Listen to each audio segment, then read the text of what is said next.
कुछ समय पहले चंदनपुर नामक गांव में निधि अपने पिता बलवीर के साथ रहती थी। निधि की मां की बचपन में ही मौत हो चुकी थी। इसी वजह से बलवीर ने दूसरी शादी कुसुम नाम की एक लड़की से कर ली। शादी के बाद जब बलवीर पहली बार कुसुम को लेकर घर आता है तो घर में हलचल मच जाती है।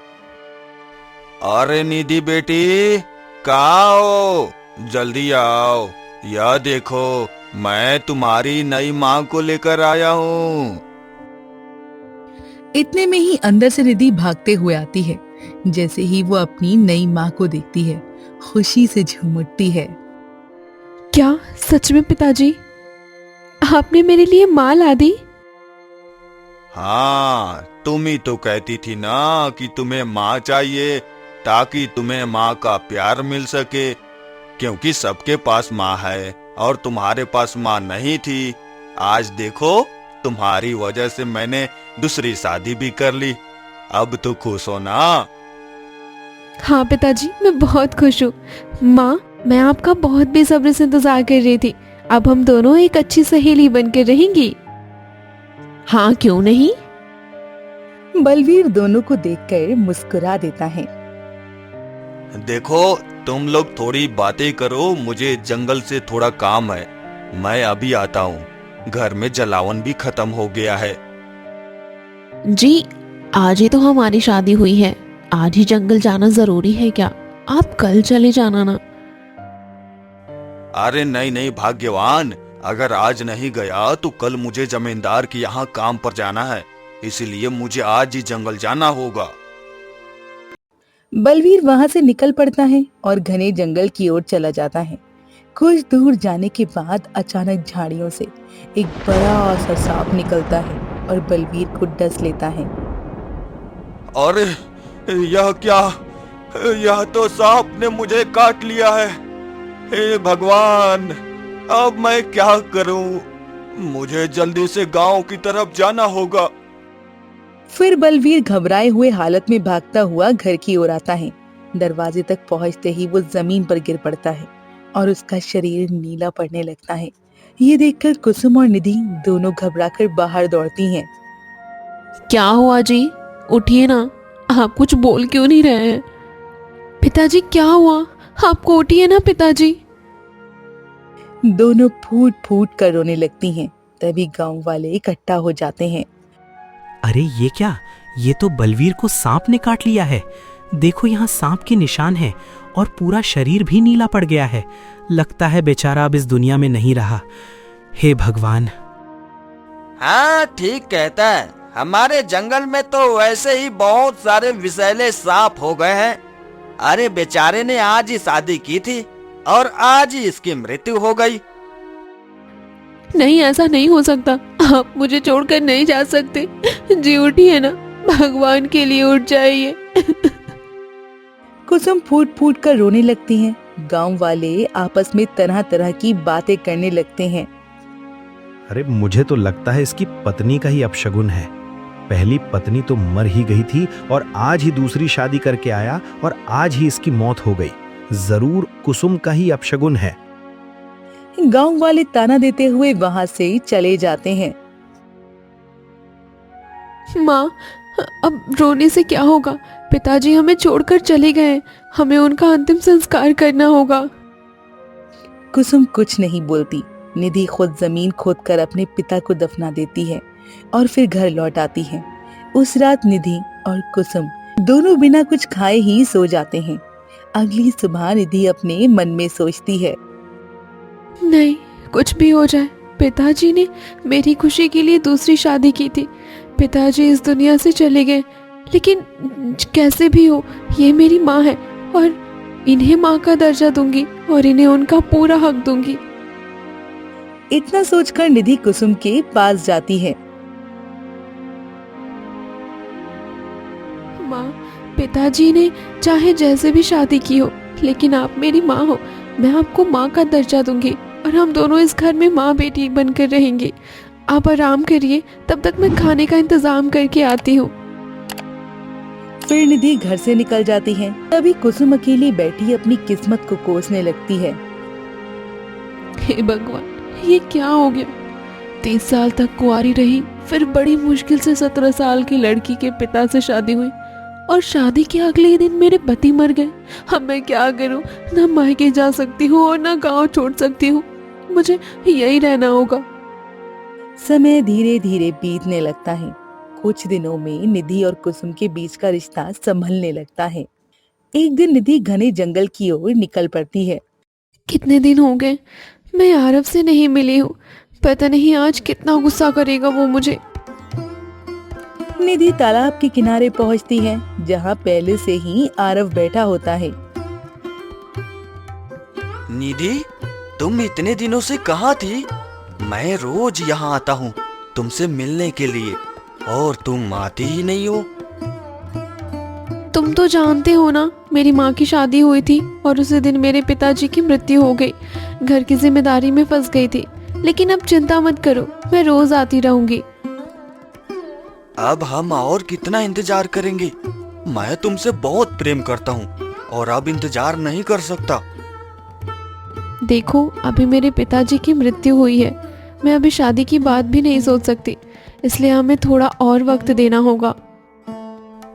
ठीक है, अगर इतना इंतजार किया है तो थोड़ा और इंतजार कर लूंगा।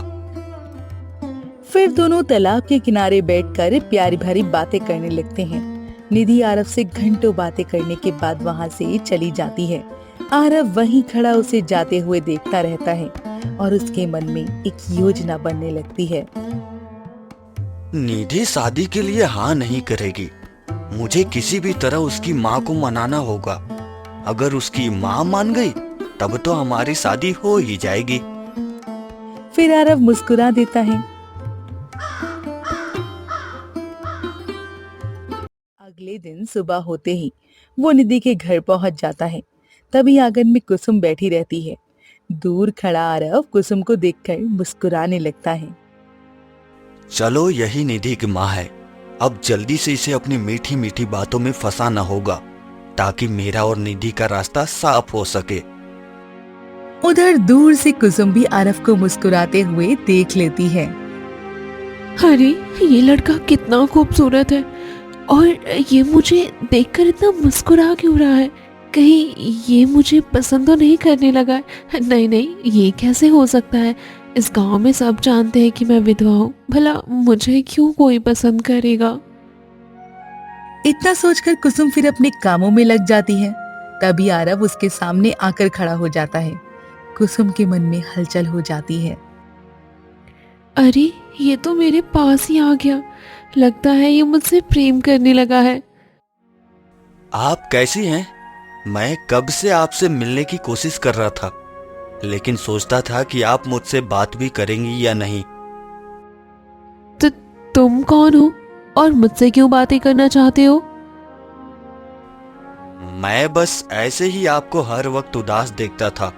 सोचा आपसे थोड़ी बातें कर लूं, ताकि आपका मन हल्का हो जाए। क्या सच में तुम मेरे बारे में इतना सोचते हो? हर इंसान की कदर करनी चाहिए। जिसकी जिंदगी में खुशी नहीं होती, हमसे जितना हो सके उसकी जिंदगी में खुशी भरने की कोशिश करनी चाहिए। हाँ, आज कोई पहला व्यक्ति मिला है जो मेरी इतनी परवाह कर रहा है। आप चिंता मत करिए, मैं आपके लिए कुछ लेकर आया हूँ। फिर आरव अपनी जेब से मिठाई निकालकर कुसुम के हाथ में दे देता है।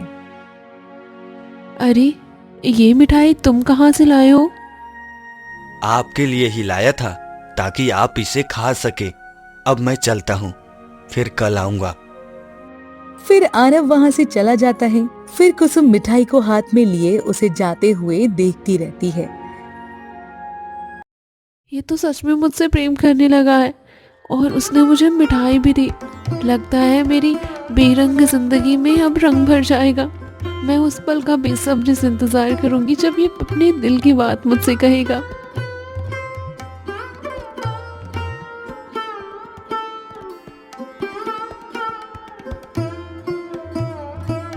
ऐसे ही कुछ दिन बीत जाते हैं। आरव रोज कुसुम से मिलने आता है, मीठी मीठी बातें करता है। धीरे धीरे कुसुम के मन में आरव के लिए प्रेम जाग उठा। वो उसके लिए दीवानी हो जाती है। एक दिन कुसुम परेशान होकर आंगन में बैठी रहती है। आज आरव आएगा तो मैं अपने दिल की बात कह दूंगी। इतने दिनों से हम मिल रहे हैं और अब मैं उसके बिना नहीं रह सकती।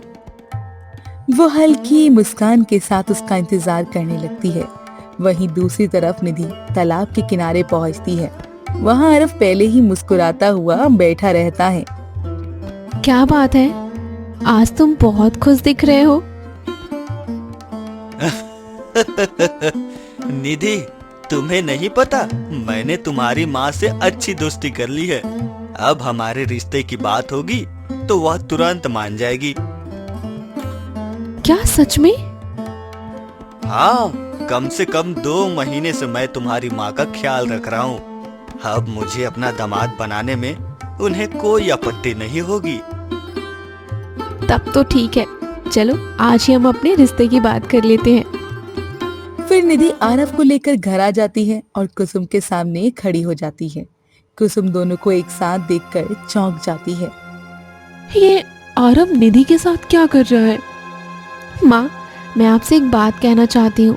मैं आरव से बहुत प्रेम करती हूँ। हम दोनों 3 वर्षों से एक दूसरे से प्रेम करते हैं, इसलिए आज मैं आरव से शादी करना चाहती हूँ। आप मेरी माँ है ना, इसलिए आपकी इजाज़त ज़रूरी है। ये सुनते ही कुसुम के पैरों तले जमीन खिसक जाती है। तुम ये क्या कर रही हो? ये लड़का तो मुझसे प्रेम करता है ना, ये तुमसे कैसे कर सकता है? आप कैसी बातें कर रही हैं? मैं तो सिर्फ निधि से प्रेम करता हूँ और मैं उसके बिना नहीं रह सकता। अगर तुम निधि से प्रेम करते हो तो इतने समय से तुम मेरे पास क्यों आते थे? मुझसे घंटों बातें करते थे और मेरा इतना ख्याल रखते थे। आज तक मेरा इतना ख्याल किसी ने नहीं रखा। यह सब मैं इसलिए करता था ताकि हमारे रिश्ते के लिए आप हाँ बोल दो। निधि ने कहा था कि अगर आप रिश्ते के लिए हाँ बोलोगी तभी हमारी शादी होगी। इसीलिए इतने दिनों से मैं यही कोशिश कर रहा था कि आप किसी भी तरह मान जाओ ताकि हमारी शादी हो सके। माँ, माफ कर दो अगर आपको कोई गलतफहमी हो गई हो। हम दोनों एक दूसरे से बहुत प्रेम करते हैं और हम दोनों शादी करना चाहते हैं। कुसुम बिना कुछ कहे गुस्से में घर के अंदर चली जाती है। अब क्या हुआ? अब हम क्या करें?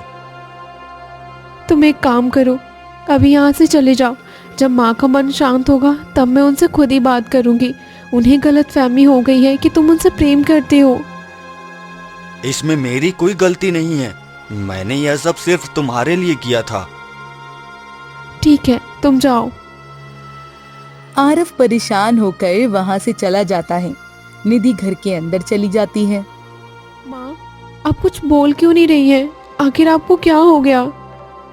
कुछ भी हो जाए, पर मैं आरव को पाना चाहती हूँ। अब उससे शादी मैं करूंगी, तुम नहीं।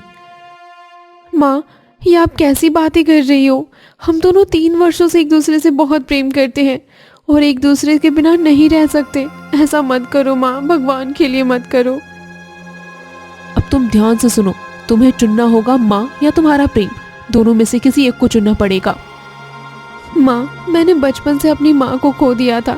तब से मेरी हर सहेली के पास माँ थी और मेरे पास माँ का प्यार नहीं था। मैं अपने प्रेम के लिए आपको नहीं छोड़ सकती। मैं आपसे बहुत प्रेम करती हूँ। अगर तुम्हें मेरा प्यार चाहिए तो जाकर अपने प्रेमी से कहो कि तुम मुझसे शादी नहीं करोगी, बल्कि किसी और से शादी करोगी। अगर तुमने ये बात नहीं कही तो भूल जाओ कि तुम्हारी कोई माँ भी थी। फिर कुसुम चली जाती है। निधि वहीं खड़ी रोती रहती है। कुछ भी हो जाए, मैं अपनी माँ का प्यार नहीं खो सकती। अगर माँ की ममता पाने के लिए मुझे ये कीमत चुकानी पड़ेगी तो मैं इसके लिए तैयार हूँ।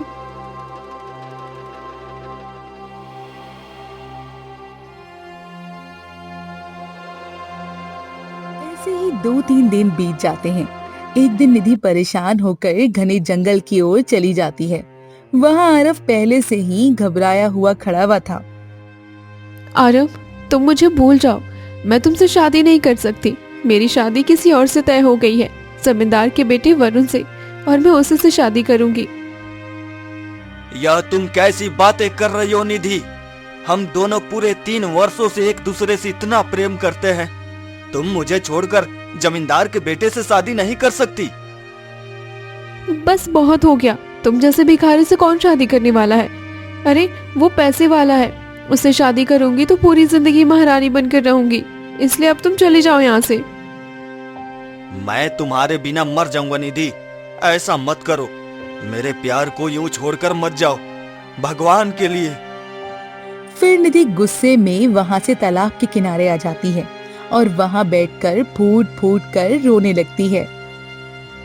माफ कर दो आरव, ये सब मुझे करने का मन नहीं है, पर मुझे ना चाहकर भी तुम्हारा दिल तोड़ना होगा ताकि तुम मुझे भूल जाओ।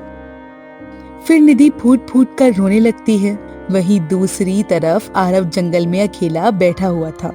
उसका चेहरा दुख और हताशा से भर गया था। निधि, नहीं, तुमने यह ठीक नहीं किया। निधि, मैं तुमसे बहुत प्रेम करता हूँ। निधि, रुक जाओ। निधि, रुक जाओ निधि। फिर आरव भी फूट फूट कर रोने लगता है। तभी कुसुम धीरे से वहां आकर आरव के पास बैठ जाती है।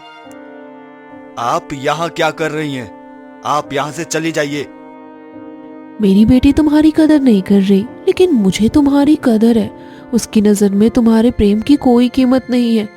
उसने पैसों के लिए तुम्हें ठुकरा दिया। आपको यह सब कैसे पता? मेरे सामने ही जमींदार रिश्ता लेकर आया था। निधि ने पैसे देकर खुशी खुशी वो रिश्ता स्वीकार कर लिया। तुमसे तो मैं बहुत प्रेम करती हूँ, लेकिन तुम्हें मेरी प्रेम की कदर ही नहीं है। मैं 3 वर्षों से निधि से बेइंतहा प्रेम करता था। उसके लिए सब कुछ करने को तैयार था, लेकिन उसने पैसों के लिए मुझे ठुकरा दिया। लेकिन पहले मैं आखिरी बार उससे मिलना चाहता हूँ। वो अब तुमसे नहीं मिलेगी, वो जमींदार के बेटे से शादी कर लेगी। तुम उससे मिलकर सिर्फ अपना समय बर्बाद कर रहे हो। नहीं, 3 वर्षों का प्रेम इतनी आसानी से नहीं छोड़ा जा सकता। मैं उससे एक बार जरूर मिलूंगा। आरव गुस्से में वहां से चला जाता है। आरव के जाते ही कुसुम की आंखों में अंधेरा उतर आता है।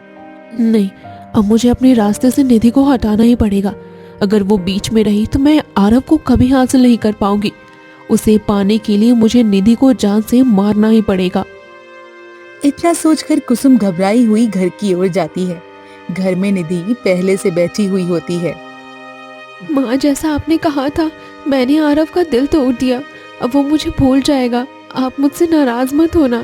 आपके कहे अनुसार मैंने अपने प्रेम को त्याग दिया है। हाँ, तुमने बिल्कुल ठीक किया। माँ का प्रेम सबसे ऊपर होता है। ये प्रेम तो आता जाता रहेगा। चलो मेरे साथ चलो, मैं तुम्हें एक जगह ले चलती हूँ। माँ, आप मुझे कहाँ ले जा रही हो? अरे बस चलो तो सही। चलो अब मेरे साथ। कुसुम निधि को लेकर बाहर निकल जाती है। तभी रास्ते में मुखिया सामने आ जाता है। अरे निधि बेटी, कहाँ जा रही हो? मैं तुम्हारे लिए एक रिश्ता लेकर आया हूँ। क्यों ना तुम रामदास के बेटे अर्जुन से शादी कर लो। तुम्हारे पिता अब इस दुनिया में नहीं रहे और तुम्हारी सौतेली माँ खुद टूटी हुई है। इसलिए मैंने तुम्हारे लिए यह रिश्ता तय किया है। जी मुखिया जी, मैं शादी के लिए तैयार हूँ। बस मुझे थोड़ा समय दीजिए ताकि मैं खुद को इसके लिए तैयार कर सकूं। हाँ, क्यों नहीं बेटी, मैं खुशी खुशी इंतजार करूंगा। मुखिया मुस्कुराते हुए वहां से चला जाता है। चलो अब मेरे साथ। कुसुम निधि को लेकर घने जंगलों की ओर चली जाती है। माँ, हम यहाँ क्यों आए हैं? तुम अपनी आंखें बंद करो, मैं तुम्हारे लिए बहुत बड़ा तोहफा लाई हूँ। निधि आंखें बंद कर लेती है। कुसुम उसे थोड़ा आगे ले जाती है, जहाँ एक बहुत गहरा गड्ढा होता है। अचानक कुसुम निधि को गड्ढे में धक्का दे देती है।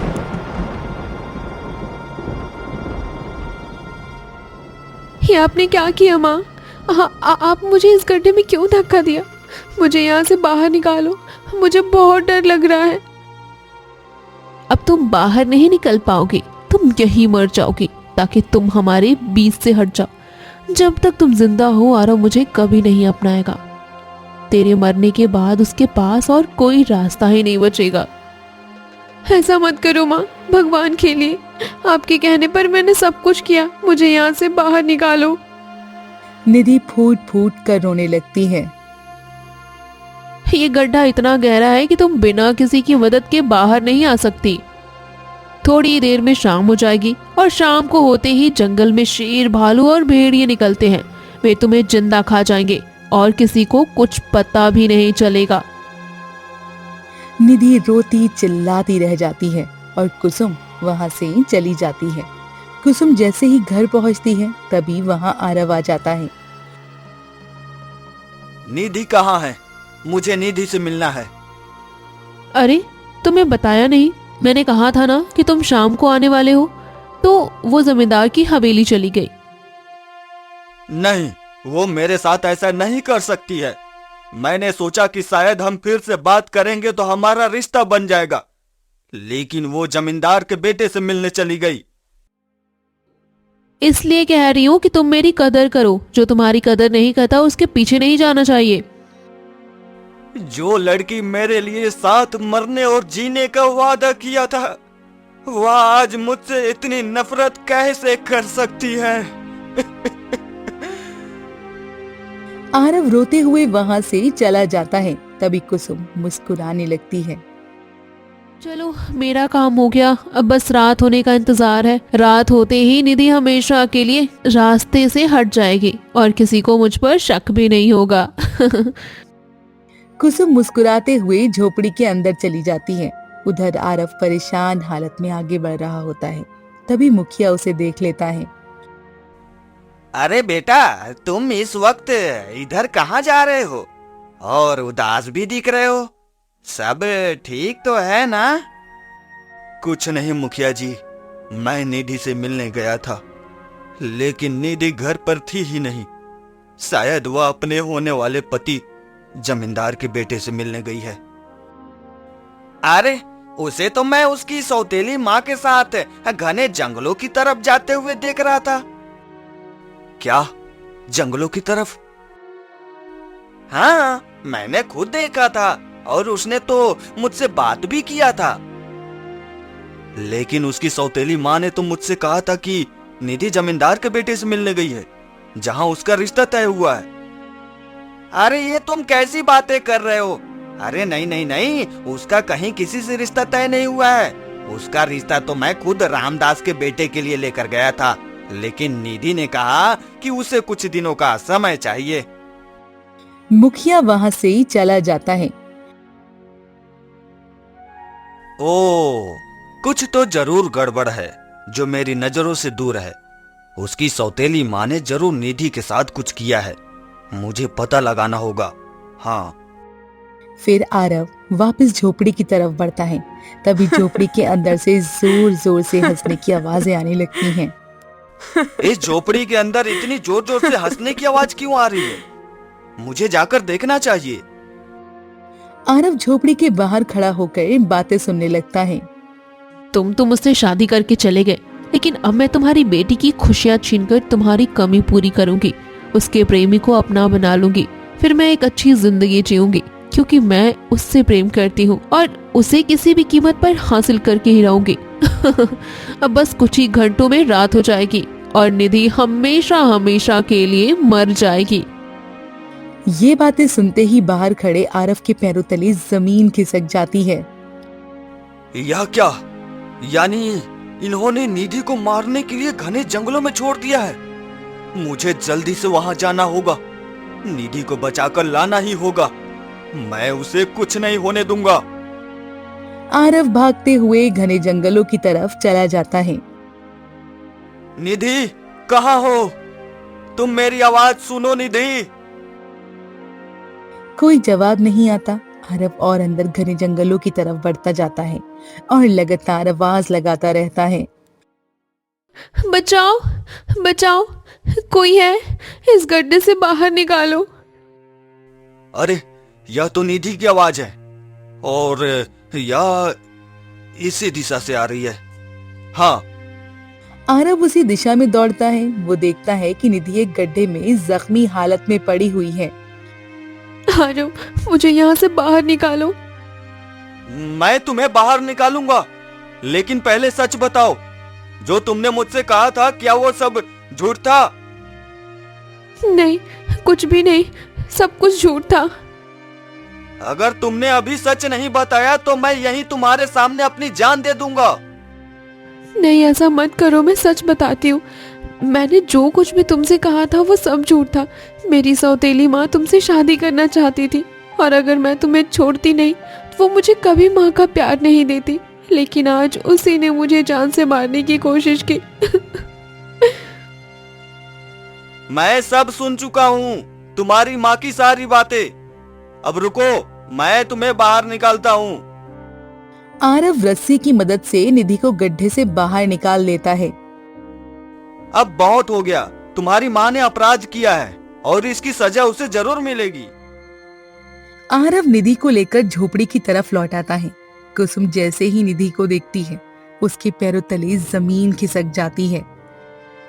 अरे तुम यहाँ कैसे, ये कैसे हो सकता है?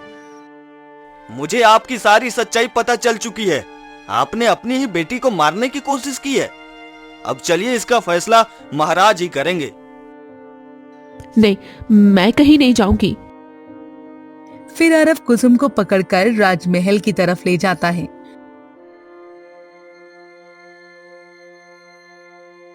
तुम लोग कौन हो और इस तरह जबरदस्ती इसे खींचकर राजमहल में क्यों लाए हो? महाराज, यह मेरी प्रेमिका की सौतेली माँ है और आज यह मुझसे जबरदस्ती शादी करना चाहती थी और मेरी प्रेमिका को जान से मारने की कोशिश की है। क्या सौतेली माँ हो या सगी माँ, माँ तो माँ होती है। भला कोई माँ अपनी बेटी को कैसे जान से मार सकता है और उसके प्रेमी को छीनने की कोशिश कैसे कर सकती है? महाराज, मैं ऐसा क्यों ना करती। मेरी जिंदगी में कभी कोई खुशी नहीं रही। जैसे ही मैं पैदा हुई मुझे मेरी माँ छोड़कर चली गई। फिर पिता ने दूसरी शादी कर सौतेली माँ मुझे हमेशा मारती पीटती रहती। दहेज ना मिलने की वजह से मेरी शादी नहीं हुई और 29 साल की हो गई। तब जाकर मेरी माँ ने धन के लालच में मेरी शादी इसके बूढ़े पिता से करा दी और शादी के एक ही दिन बाद मेरे पति की मृत्यु हो गई। बताइए महाराज, इतनी कम उम्र में मैंने कितना दुख झेला। फिर जब ये लड़का मुझसे बातें करता था, मेरी परवाह करता था, तो मुझे लगा कि कोई तो है जो मुझे समझता है और मैं उसे प्रेम करने लगी। इसमें मेरा क्या गुनाह है? क्या मुझे खुश रहने का अधिकार नहीं है? हाँ, तुम्हारे साथ बहुत बड़ा अन्याय हुआ है। मैं इन सारे गमों से टूट चुकी हूँ महाराज, इसलिए मैंने ये अपराध किया। हाँ, मुझे ये नहीं करना चाहिए था, लेकिन मैं ये खुशी अपने हाथों से खोना नहीं चाहती थी, इसलिए मैंने ऐसा किया। माँ, मैंने आपको चुना था, आपके लिए मैंने अपने प्रेम को भी त्याग दिया, लेकिन फिर भी आप मुझे जान से कैसे मार सकती थी? मैं तो बस आपको खुश देखना चाहती थी ना। महाराज, मैंने सिर्फ इसलिए कुसुम जी से बातें की ताकि वह हमारे रिश्ते के लिए मान जाए, लेकिन उनके मन में गलतफहमी और जलन पैदा हो गई। इसमें मेरे प्रेम का क्या दोष है? हाँ, तुम्हारे साथ चाहे जितना भी बुरा हुआ हो, लेकिन किसी की जान लेने का अधिकार किसी को नहीं है। तुमने अपराध किया है, इसलिए सजा तो मिलेगी ही। सैनिकों, इसे ले जाओ। इसे 5 साल के कारावास की सजा दी जाती है। सैनिक कुसुम को पकड़कर वहां से ले जाते हैं।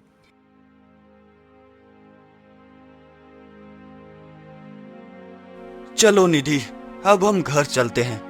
सच्ची कहते हैं लोग, सौतेली माँ आखिर सौतेली ही होती है। मैं तुम्हें वो सारी कमी पूरा करूंगा जो तुम्हारे दिल में है।